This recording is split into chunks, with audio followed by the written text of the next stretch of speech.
Vous êtes toujours dans Culture Média en compagnie de la chanteuse Juliette Armanet. On parle de son album Brûler le feu et on va mieux vous connaître avec le portrait pré-fame de Lisa Marie Marquez, le portrait de notre célébrité avant sa célébrité. Bonjour Lisa Marie. Bonjour Philippe, bonjour Juliette Armanet. Bonjour. Vous redonnez ces lettres de noblesse à la variété française.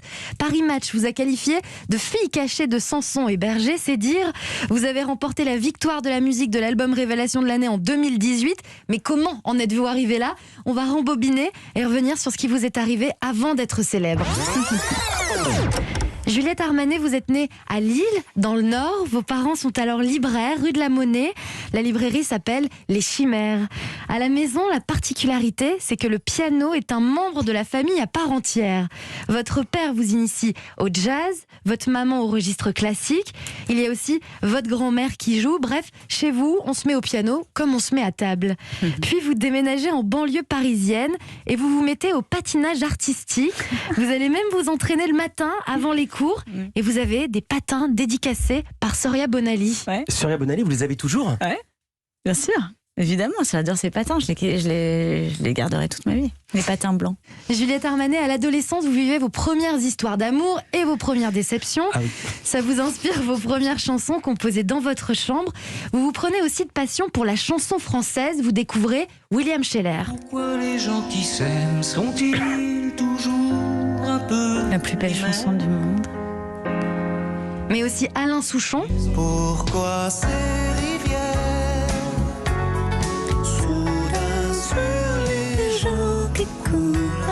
C'est Juliette qui chante, je précise, c'est pas Lisa Marie. Non, c'est pas vous. Quoique j'ai rien contre votre voix, Lisa Marie Marquez. Il y a aussi Laurent Voulzy. m'a dit viens ici, à minuit cette nuit même, y a du monde chez mademoiselle.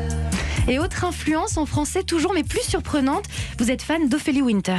Non-stop, mon amour, tout ce que je veux, c'est ton retour. L'envie de ton corps me dévore. Ah oui, vous aimez même les faces B. Plus chaque jour. Je peux vous la faire en entier, celle-là. Mais ça, c'est parce que votre papa vous pousse à avoir des goûts éclectiques quand vous allez acheter Absolument. des CD à la Fnac. Mais oui, c'est vrai, c'est bien. Côté scolaire, tout se passe très bien. Vous passez le bac, puis vous suivez une prépa Hippocagne, vous obtenez une maîtrise de lettres et en parallèle, vous étudiez le théâtre avec l'envie de devenir comédienne. Un été, un projet de théâtre tombe à l'eau et vous faites alors un stage dans une société de production qui travaille pour Arte. La réalisatrice a un jour besoin d'une personne qui a son permis de conduire et bingo, Juliette Armanet, vous savez conduire et vous vous retrouvez à l'accompagner sur la route du Camembert. Ouais, elle faisait un documentaire sur le camembert, Yvonne. Et ouais, elle m'a tout appris sur le documentaire et j'ai fait du journalisme grâce à elle pendant 7 ans.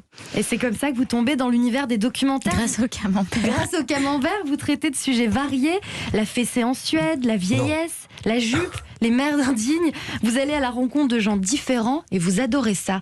Mais la musique ne vous quitte pas vraiment. Elle est là avec vous tout le temps. Même pendant les tournages, vous emportez un clavier dans le coffre de la voiture et vous jouez le soir dans les chambres d'hôtel. Vous faites aussi une apparition dans un film de Jean-Pierre Jeunet, Micmac Tire-Larigot, un film avec Danny Boone où vous jouez, devinez quoi, une chanteuse dans le métro. Évidemment, on a l'extrait. Vous êtes donc dans le métro et vous chantez, on écoute. Elle se met la tête sous les pieds, les doigts de pied dans le nez. Brusquement, au plus mal, fait le grand écart. Elle se met en rue, elle vous fait lâcher. Tout d'un coup, les jambes à son cou. Juliette Armanet, vous êtes pris la tête dans les mains. Non mais c'est fou cette voix. C'est hallucinant, non? On ne dirait pas du tout moi. Mais c'était votre voix ou c'était la voix que vous avez demandé de faire Jean-Pierre Jeunet? Je sais pas. Je crois que c'était ma voix. En fait, je crois que Jean-Pierre Jeunet, je m'étais dit qu'il voulait un truc comme ça. Mais je pense que je chantais comme ça avant. C'était vraiment plus, cabaret, Edith Piaf. C'est bizarre, c'est dingue. C'était donc Micmac à Tire-Larigot. Vous chantez même sur grand écran. La musique continue de prendre de plus en plus de place dans votre vie. Vous lancez un premier projet, Ma boucherie amoureuse, mais vous ne trouvez pas encore votre voix, votre style. Ça ne vous correspond pas vraiment. Hein. Vous faites la grimace. Pourquoi vous avez fait cette tête à l'évocation de la boucherie mais parce que amoureuse? c'était gratiné, c'était hyper gratiné ce projet de cabaret. C'était un peu un cabaret érotique, c'était vraiment très gratiné. Ouais. Finalement, vous changez de cap et vous composez une chanson, L'amour en solitaire.